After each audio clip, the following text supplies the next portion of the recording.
నమస్కారం ఘంటారావానికి స్వాగతం. ముందుగా ప్రధానాంశాలు.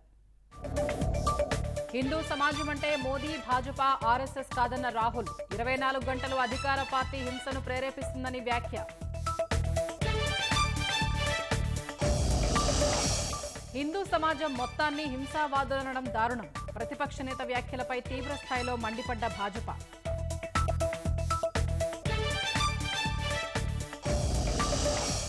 జూలై 4న ఢిల్లీ వెళ్లనున్న చంద్రబాబు. కేంద్ర మంత్రి నిర్మలా సీతారామన్ను కలిసే అవకాశం.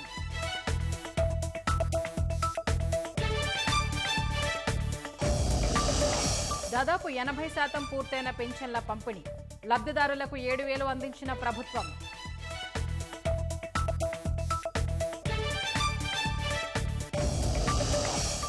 ఆడబిడ్డల సంక్షేమానికి చర్యలు తీసుకుంటామన్న సీఎం. ఎవరైనా వారి జోలుకొస్తే ఉక్కుపాదం మోపుతామని హెచ్చరిక.